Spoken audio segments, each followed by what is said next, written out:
자, 두 번째 활동할 거예요. 두 번째 활동은 관찰하여 그려보기예요.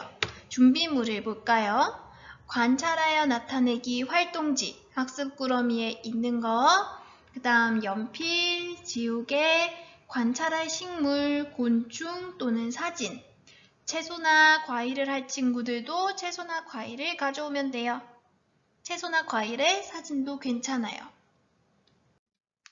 먼저 꾸러미 속에 있던 활동지를 볼게요. 활동지를 꺼내서 여러분의 반, 번호, 이름을 쓰세요. 선생님, 저는 아직 번호를 모르겠어요. 하는 친구는 번호는 안 써도 돼요. 자, 반번호 이름 어디 있을까요? 맞아요. 오른쪽 위에 있어요. 번호를 모르는 친구는 안 써도 돼요. 다음 넘어갈게요. 첫 번째 문제. 관찰할 식물이나 곤충은 무엇인가요? 관찰할 식물, 곤충 또는 사진, 채소, 과일 등등의 이름을 쓰세요. 과일 이렇게 쓰지 말고 사과, 배, 식물 이러지 말고 나뭇잎, 무슨 꽃 이렇게 쓰면 돼요. 선인장 이런 식으로. 자, 선생님은 무엇을 할 거냐면요. 나뭇잎을 할 거예요. 여러분 미술책 13쪽에 있는 규칙 찾아보기에 나온 사진, 나뭇잎 사진을 보고 자세히 관찰해서 그릴 거예요. 두 번째, 자세하게 표현할 것은 무엇인가요? 1번, 모양 또는 생김새, 2번, 색, 3번, 특징, 4번, 촉감 또는 질감. 여러분이 자세히 관찰하고 싶은 부분을 생각하면서 정해보세요. 이 곤충의 모양이나 생김새를 자세히 관찰해서 그릴 거예요? 아니면 꽃의 색을 자세히 관찰해서 그릴 거예요? 채소의 특징을 잡아서 그릴 거예요? 과일의 질감을 생각하며 그릴 거예요? 선생님은 나뭇잎의 모양을 자세히 관찰하고 따라서 그려볼 거예요. 선생님, 저는 두 가지를 하고 싶어요. 그러면 두 가지를 모두 써도 괜찮아요. 다음 문제. 어떤 재료를 사용하나요? 수채물감, 볼펜, 크레파스, 사인펜, 색연필, 매직펜, 기타.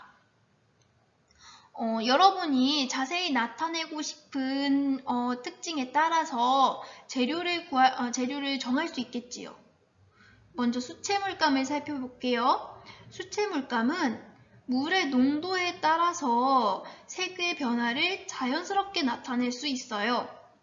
물감의 농도를 높게 해서 물을 많이 섞지 않으면 색을 진하게 나타낼 수 있고, 물을 많이 섞으면 색을 연하게 나타낼 수 있어요.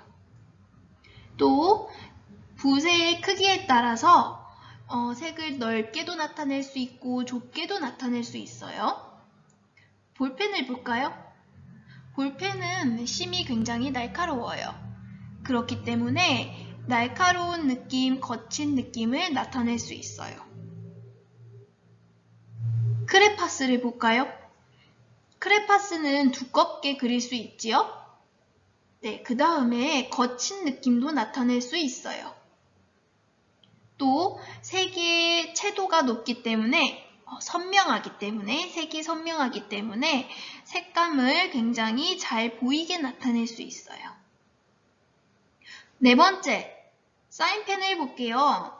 사인펜은 물과 합쳐지면 번지는 느낌을 나타낼 수 있지요. 그 다음 볼펜과 마찬가지로 심이 얇기 때문에 사인펜으로는 거친 느낌도 나타낼 수 있어요. 색연필을 볼게요. 색연필은 사인펜이나 볼펜, 크레파스보다 더 부드러운 느낌을 나타낼 수 있어요.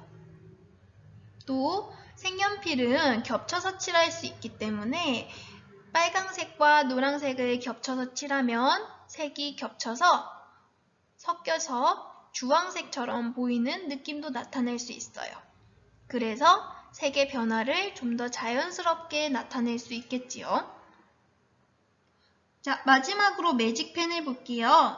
매직펜은 여러분이 자주 사용하는 유성 매직이 있는데 유성 매직은 물과 잘 섞이지 않아요. 그렇기 때문에 물과 섞여도 번지는 효과를 나타낼 수는 없어요. 대신 사인펜처럼 날카로운 느낌도 나타낼 수 있지만 좀 더 두껍기 때문에 더 부드러운 느낌도 나타낼 수 있어요. 마지막으로 우리 한 가지만 더 살펴보기로 해요. 7번 파스텔도 한번 살펴볼게요. 파스텔은 도화지에 한번 그리고 나서 손가락이나 휴지로 문지르면 색이 번지는 효과를 아주 자연스럽게 나타낼 수 있어요. 그리고 색을 칠한 손가락이나 휴지로 문지르게 되면 부드러운 효과도 나타낼 수 있겠지요. 색연필과 마찬가지로 여러 색을 섞으면 색이 섞이는 효과도 나타낼 수 있어요. 자, 그럼 여러분이 한번 어떤 재료를 사용할지 골라볼까요? 집에 수채물감이 있는 친구는 수채물감을 고르기도 했고 내 옆에 바로 볼펜이 있어요 하는 친구는 볼펜을 고르기도 했고 저희 집엔 동생이 있어서 크레파스가 많아요 한 친구는 크레파스를 선택하기도 했네요. 선생님 저는 날카로운 느낌을 나타내고 싶어요 해서 사인펜을 고르기도 했고요. 제가 그리고 싶은 건 부드러운 느낌이에요. 그래서 색연필을 고른 친구도 있고요. 선생님 저는 색이 섞이는 느낌을 잘 나타내고 싶어요 해서 파스텔을 고른 친구도 있어요. 그래요.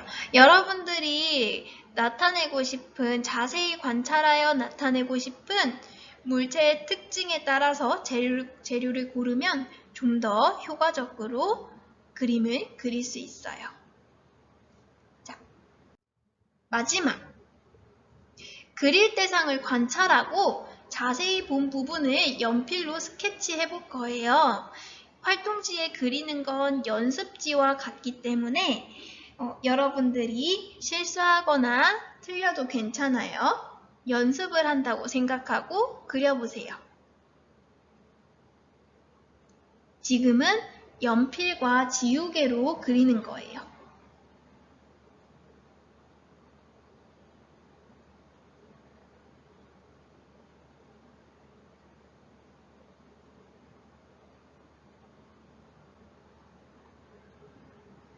자, 여러분 선생님이 그린 것도 한번 보여줄까요?